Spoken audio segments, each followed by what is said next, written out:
1, 2, 3, 4. Screen time, screen time, screen time, screen time. It's my screen time too. Screen time, screen time. Hello, and welcome to It's My Screen Time Too, the podcast where we review the programming the other critics ignore. Stuff made for kids.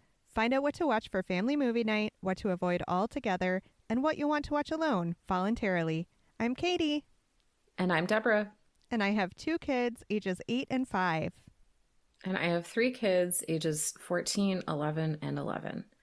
Today, we are reviewing the new movie If. IF. That's it. That's the terrible unsearchable title. Yep. Why are we reviewing it? Because this is kind of our unofficial start of the summer movie season. We last reviewed a movie in theaters. I saw Kung Fu Panda 4 in theaters. Yeah, I totally forgot that one when I was writing the doc. Yes. But before that was Wonka, which was back in December. It was a while ago. So this movie, If, just came out in theaters on May 17th, 2024. It stars Ryan Reynolds, who is poised to have a pretty big movie summer. The movie was written and directed by John Krasinski, who has a history of being covered on this here podcast. We reviewed Animal Crackers several years ago. It comes in at 1 hour, 44 minutes long. It's rated PG. And here's a succinct plot summary according to IMDb. A young girl who goes through a difficult experience begins to see everyone's imaginary friends who have been left behind as their real-life friends have grown up. So here's the question to start us all off. Did you like it? I did like it. What about you? I also liked it with some reservations, but yes, I did like it. I usually like to avoid reading or listening to reviews of shows and movies that we review because I don't want that to cloud my opinions, but I couldn't escape it this weekend. And now I'm like questioning my taste. Oh, goodness. Okay. Well, I think in general, our tastes tend to be a bit kinder than your average professional critic because we know we're grading on a curve. Like, we're grading based on the world of stuff we have to watch with our kids. Whereas they're grading based on the universe of all content, right? True. Right. So I don't think that should make you question your tastes. Okay. Which brings me to our second question. Why isn't this for grown-ups? What is hard for grown-ups to connect with because this movie maybe isn't made for us? Yeah, this one I almost thought it was, it appealed to kids, but I almost thought it was more for grown-ups than kids, sort of like the way that you read the Polar Express to your children, because you're like, you should still believe. But the kids have no idea that that's like an issue. Right. And they're just like, fun story about Christmas train. Exactly. Oh, yes. By the way, when you're an adult, you'll give up on all your childhood dreams and it's going to stink. And they're like, what? Blah, whatever. I don't know. Oh, Right. Yeah, I am 100% with you on that. I was really worried that it was going to be all goofy characters all the time, but it definitely wasn't. It was a far more focused story than I expected, and it was focused on concerns that I would argue largely apply to grown-ups. So that is a natural segue to why is this for grown-ups? What was there for us to grab onto? We hinted a little at the overarching idea that being an adult will crush your spirit. What more do you have to say on that topic, Deborah? Why is this for grown-ups? A main one is if you have ever had an imaginary friend, or if your kids have had or have imaginary friends, this is a great movie. I don't know, there's not a lot of creative properties that deal with this. Like, it can be a very significant relationship in one's life. And so I thought it was a fun exploration of that. And then I have something I'm going to say after I think you say what I think you're going to say. Okay. You mean the part about how I don't like to feel my feelings? Because this is a movie about grief and loss, and they're super weighty topics for kids. And I definitely think that should be a cautionary note for parents going into it. Like, how much of a conversation do you want to have with your kids about death? Right. I cried so much, pretty much from the opening montage on, and I found myself asking, is this even a kids' movie? Mm-hmm. Because there are really only a couple scenes in which the ifs, which is what the movie calls imaginary friends, they're called ifs. There are only a couple scenes in which they're played for laughs, which I think makes it particularly hard for younger kids. Because I did bring both my kids to this movie, so 8 and 5. And Mm-hmm. there were precious few moments for the 5-year-old to just laugh at an imaginary friend that looks like a burning marshmallow, you know? Right. But I think what you're waiting for me to get to is my truly wild theory about And that's what what I this was movie thinking is of. for. Okay, here we go. So my wild theory is this, that this movie was actually written in response to an unspoken fear that kids aren't developing imaginary friends anymore because of their addiction to screens.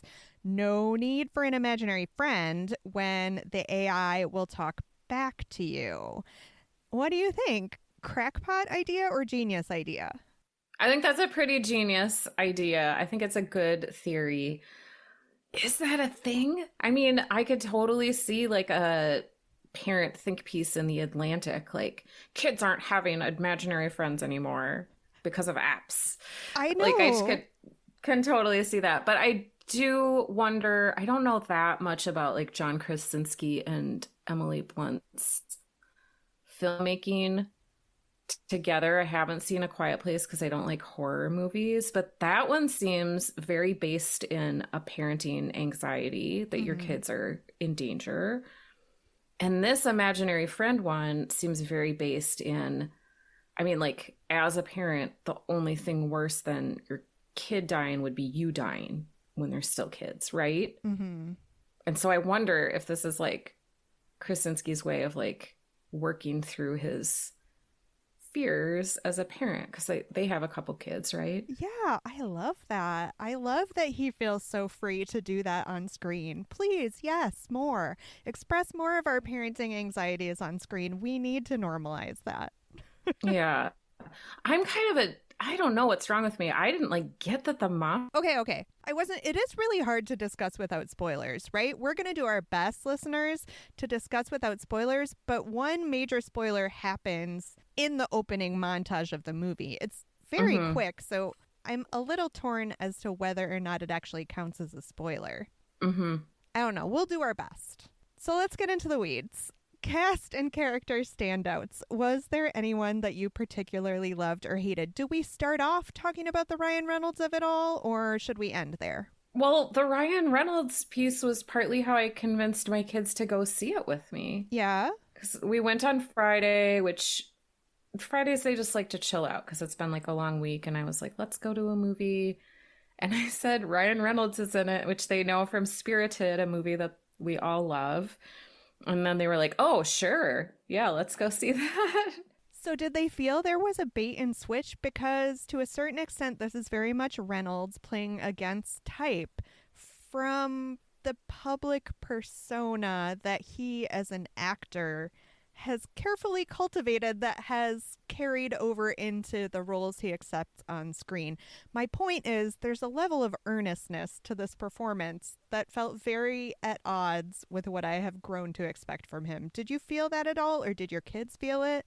I liked it. I liked this new depth to Ryan Reynolds' work. I liked it. All right, in that sense, we had opposite reactions because Oh. it felt false to me in a way Mm. that, like, I am a grown adult. I realize that every portrayal on screen in a movie by actors is in fact false, but I couldn't separate the Ryan Reynolds on screen from the Ryan Reynolds that he has been carefully building over these past years. Sure. That makes sense. But I do love actors our age, like defiantly aging into these middle aged parent roles. That Mm-hmm. I feel like 20 years ago would have seemed like downgrades. I couldn't help thinking of have you seen the movie The First Wives Club?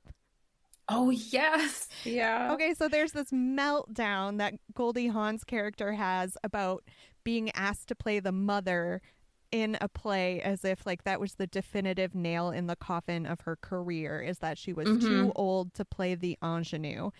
And I feel like now we have all these great actors in their 40s just embracing the parent of it all, and I am here for that 100%.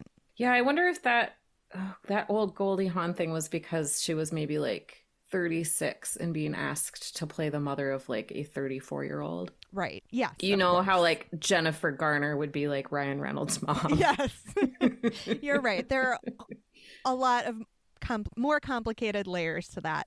But I do feel like it was a timing thing too, because when we were young, the mother and father roles were not as developed, right?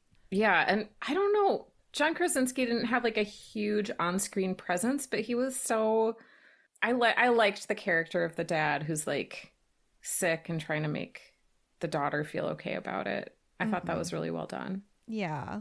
It was very sweet. I cried again, like Yeah, at of all course. instances in this movie. Just Yeah. tears all the way down. What did you think of young Kaylee Fleming? I recognized her, of course, from The Walking Dead. She plays Judith Grimes. That was like shortly before I stopped watching The Walking Dead because it was endless. But Is Judith the baby? Who's the yeah. baby in the Mhm. Yeah, I Yeah. stopped way before Judith grew up. I thought Kaylee Fleming was amazing. I want to see her in everything. So She was charming. so good. And like the way that the camera treated her was exquisite, I thought. Because she just has this like guileless face. I don't know. And she's just at that like magical age where she's not a girl, not yet a woman kind of age. Like she still has like the innocence of a child and she's like, but a little bit of the maturity of an adolescent, I thought. And like the little overall pants were so Uh-huh. cute. Uh-huh. I liked everything about it. Maybe because I have kids who are like just approaching that age. Because what is she like 12? Well, she's playing a 12 or 13-year-old. Right, right. She's probably in real life a little bit older than that. Much closer to your kids' age than mine. Mm-hmm. How about any of the ifs? Did they strike a chord with you? There were so many famous voices, like a murderer's row of famous people. I know. I just want to mention Fiona Shaw because she was really good. And usually she plays like I'm thinking in, is it Killing Eve where she plays like kind of the evil spy lady? Even if not evil, certainly like a badass. Yeah. So I liked her like dotty grandmother. She was That was so good. great as a grandmother. That dance sequence, I can't help but bring up all the instances in this movie that made me cry, but she has a truly beautiful dance sequence in the movie and it was so touching, Yeah. and yes, she is such a treasure. Phoebe Waller-Bridge was like one of the main ifs. I loved her. What is with Phoebe Waller-Bridge's career lately? I feel like every single project she has is like in development, and I so want more of her in my life. I know. She was great in this movie, but it was not enough. No, I want a whole new Fleabag. Exactly. I was Yeah. worried when I saw the character design of her character. Her if was named Blossom, yes? Mm-hmm. Okay. When I first saw the character design of Blossom, which is kind of like early days animation, a little Steamboat Willie, a little Betty Boop, like that look, Mm-hmm. I was truly worried after seeing the previews. I thought she was going to be creepy.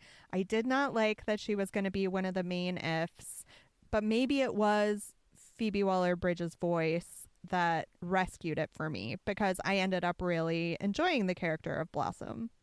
Yeah, it really classed it up. That Right. posh British accent. Yeah, and it sanded off the creepy edges of the character design, I think. Mm-hmm. Any thoughts on Steve Carell as the big blue if blue?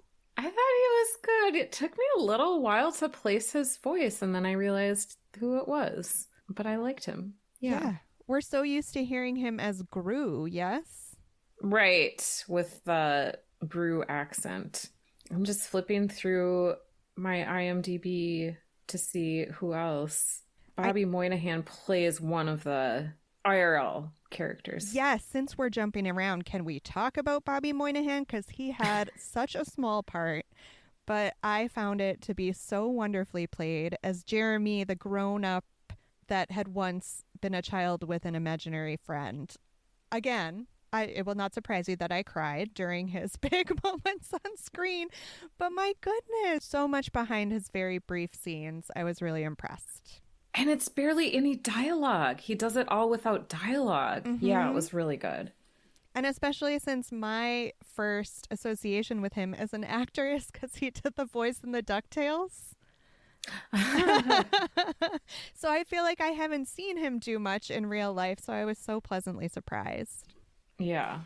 Who else did you like of the ifs or other characters? We definitely hit all of my favorites. Yeah, I don't know. Any other ifs that you liked a lot? I liked the bubble one. That was Kenny's favorite too.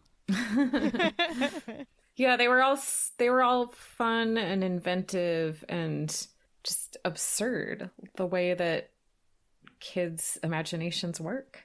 I have to ask if you had an imaginary friend growing up or if any of your kids did. I did. Tell me, tell us. Oh my gosh, there were four of them and they were like a little crew. And one time we were on a road trip and we stopped for like gas or snacks or whatever. Got back on the road and I don't remember, but my parents have told this story a bunch of times. I lost it because the imaginary friends were still at the gas station. So my parents had to turn around and go back and get them. Because that's not one of those situations where the parents can be like, oh no, they're here in the car. And you're just going to flip the switch and decide that that's true. Oh my goodness. What a great move by your parents, though. Yeah, yeah. And it makes them look really good. It's a good story for everybody involved. Yeah. So indulgent. How about your kids? Did they have imaginary friends? Nothing to that degree. No, nothing. Not the way that I did. How about you? I never had an imaginary friend. I had like a very active imaginary play life with my stuffed animals who had very distinct personalities, but never an imaginary friend for me. And it hasn't really been for my kids either.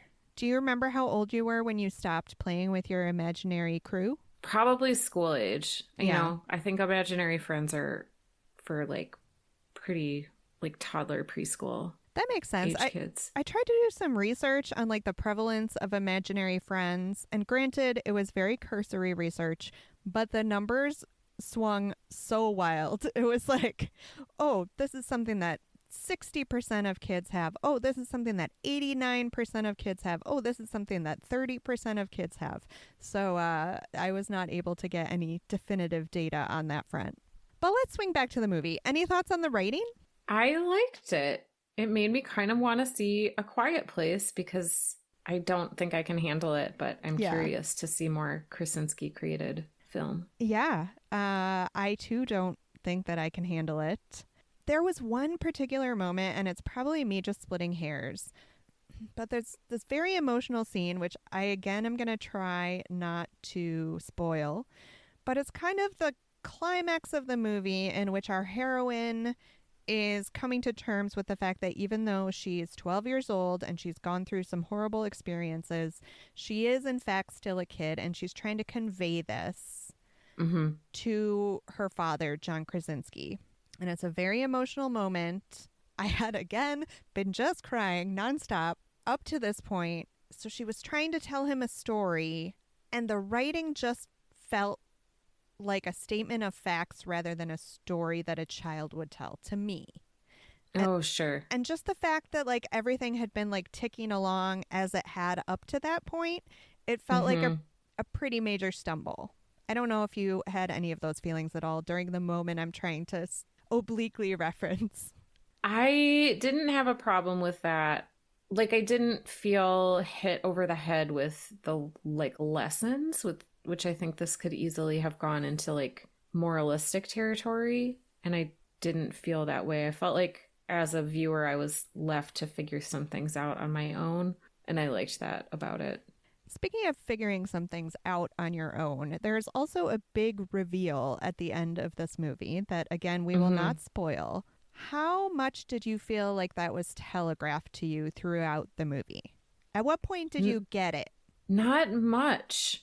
But then when it happens, then it all fell into place. It all made sense. Okay, so you felt like that was a very well played execution in terms of the reveal. For me, yes, I can not, I'm sure that's not universal. Any thoughts on the music? I thought the musical choices were very schmaltzy in a very perfect way. I thought they really fit. And another note on music, did you see in the opening credits, Mandy Moore is credited as the choreographer? I did see that. Is that like Mandy Moore, Mandy Moore? I would assume. Okay. I think that's That's very funny. I sweet. didn't. Yeah, I Yeah. feel like John Krasinski just gathered all of his famous, awesome friends to make this little movie. On the one hand, it's sweet, but on the other hand, like, there's probably a lot of choreographers who could use the work. That's fair. The music also brought me back to my larger point about technology because she knows her way around a record player in a way that I Hmm. feel like a lot of 12-year-olds wouldn't. And also, separate from the music, her parents recorded all of her pivotal life events on a camcorder. And these are like our age parents, right? Right. So, do you have a lot of your child's or your children's life events recorded on a camcorder? No, none.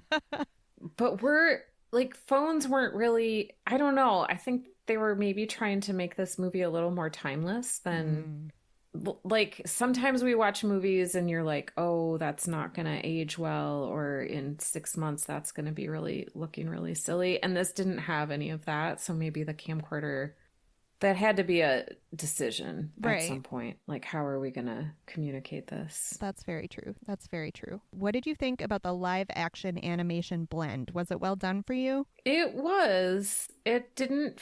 I mean, the technology at this point is so good. It feels seamless. It's very. I'm able to suspend my disbelief completely. Yeah, and I think it did help that the characters are meant to be imaginary. So their interaction with the real world can be more fluid, and any sort of imperfections that you might see can be written off as that. Hmm. But you're right. In general, I thought they blended quite well. Let's talk about what makes this good for kids, or whether or not it is good for kids. What did you think? Well, I think it shows a genuinely loving parent child relationship, which is always nice to see on screen. Like I said, I saw it with both of my kids, 5 and 8, and I definitely feel like it was better suited to the 8-year-old than the 5-year-old just because it's light on the goofy antics. Hmm. But your mileage, even on an 8-year-old, might vary because of the larger issues of death and loss. Hmm. What did you think made it okay or good for kids? Yeah, I thought there were layers to the plot. So a younger child could enjoy it more on a surface level. An older child could relate to it from, like, sometimes we watch things to kind of feel our feelings so that we don't have to feel them in real life, or so that we can kind of get over some of our anxieties. So I thought that was okay. Was there anything that you found was inappropriate or bad for kids? I mean, clearly we've mentioned the emotional component and the scariness of, like, losing someone close to you. Yeah, and that would be really the only red flag that I would raise. And it's not a fault of the movie, it's just a question of your preference for what you want to share with your kids at any given point in their childhood. Yeah, and it's done in a very, like, tender way that is appropriate for a family film, I thought. Agreed. What movie or TV show for grown-ups were you able to compare this to? Oh my gosh, remember Roger Rabbit? Did you see that when you were a kid? Yes.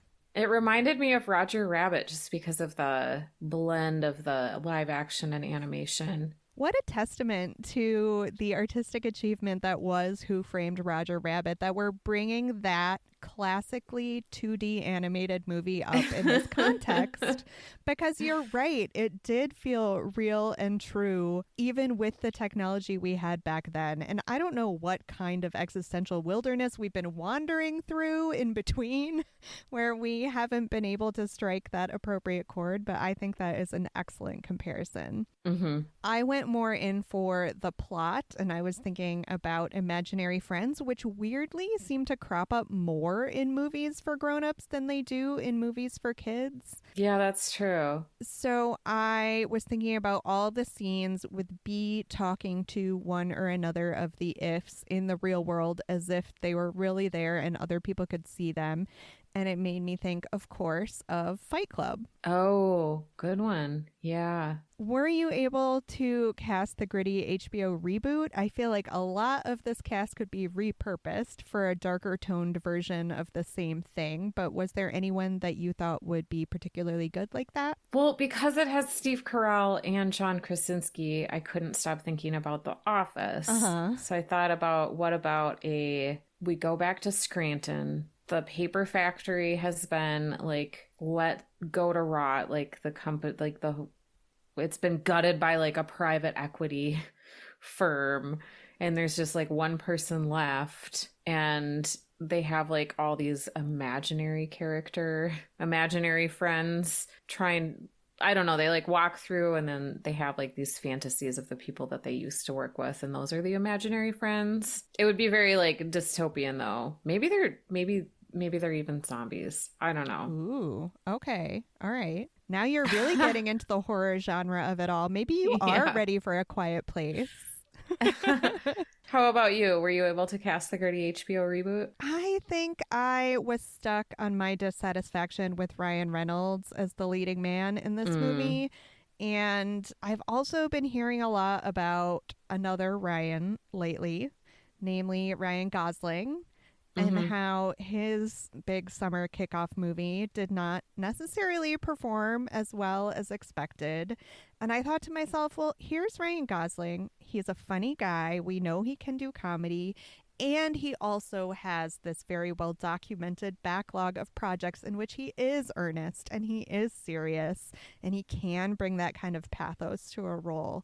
So I thought maybe I could use a spin on the role by the other famous Ryan. That would be good. Was it better when we were kids? No. Yeah, I mean, our parents didn't have kids' movies that were transparently made for them. Right. So, no, not from our perspective, no. Would you ever watch this alone voluntarily? I don't think so, because I just saw it in the theater. No plans to. How about you? Yeah, I never need to see this again. It made me cry so much.